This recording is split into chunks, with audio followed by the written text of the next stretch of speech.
हमेशा राजनेता लोग देखते हैं और आप भी देखते होंगे, चुनाव के समय में बोलेगा सरना कोड देंगे, चुनाव के समय पर एजेंडा में रखेगा और जब जीतने के बाद वो जैसा का तैसा हो जाएगा। हम ना ईसाई हैं, ना हम हिंदू हैं, ना मुसलमान हैं, ना सिख है, जैन, हम सबसे अलग हैं। तो हिंदू में जैसे वर्ण व्यवस्था है, ब्राह्मण, क्षत्रिय, वैश्य और शूद्र, उसमें आदिवासी कहाँ है? हमारी अलग धार्मिक व्यवस्था है कि भाई पहान है गांव में, हमारा अलग सरना है, सारा चीज अलग है। हमारी शादी व्यवस्था अलग है, हमारा जन्म संस्कार अलग है, मृत्यु संस्कार अलग है, कर्म, सरूल, इस तरह की सारी चीज अलग है। तो हम हिंदू हैं ही नहीं, तो हम उसमें कैसे जाएंगे? हिंदू को 1 नंबर मिला है, मुसलमान को 2 नंबर मिला है, ईसाई को 3 नंबर। हमारा तो कोड नहीं है, तो जो जिस धर्म में है वो वहाँ लिख रहे हैं। हमारा कॉलम नहीं है, इसलिए हम धर्म कॉलम की मांग कर रहे हैं, वो अपना 3 नंबर में लिख रहे हैं। निश्चित रूप से हम तो चाहेंगे कि कुर्मी लोग आदिवासी धर्म लिखे, स्वागत है।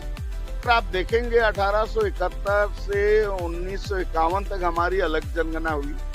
1961 में निश्चित रूप से कांग्रेस के द्वारा हमारा जो धर्म कॉलम था उसको हटा दिया गया और हमको अन्य में एक तरह से आरक्षित डब्बा सेकंड एसी से हमको जनरल क्लास में भेज दिया गया। और हम लोग आज जो है भुगत रहे हैं और संघर्ष कर रहे हैं कि भाई हमारा अपना धार्मिक पहचान होना चाहिए और हमारा सारा सिस्टम पूरे देश स्तर पर हर लोग अपने आप को अलग मानते हैं। जब 45 लाख लोगों को जैन धर्म को मिल सकता है तो हम 15 करोड़ लोग हैं, तो हमको तो मिलना ही चाहिए। तो ये तो एक तरह से राजनीतिक पार्टी लोग तो एक तो संविधान का ही लोग धज्जी उड़ा रहा है, हम लोग के साथ अन्याय कर रहे हैं। तो आप देखेंगे 1871 से 1951 तक हमारी अलग जनगणना हुई।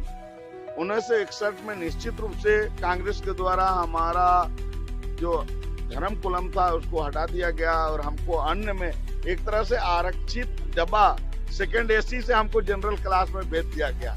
और हम लोग आज जो है भुगत रहे हैं और संघर्ष कर रहे हैं कि भाई हमारा अपना धार्मिक पहचान होना चाहिए और हमारा सारा सिस्टम पूरे देश स्तर पर हर लोग अपने आप को अलग मानते हैं। जब 45 लाख लोगों को जैन धर्म को मिल सकता है तो हम 15 करोड़ लोग हैं, तो हमको तो मिलना ही चाहिए। तो ये तो एक तरह से राजनीतिक पार्टी लोग तो एक तो संविधान का ही लोग धज्जी उड़ा रहा है, हम लोग के साथ अन्याय कर रहे हैं।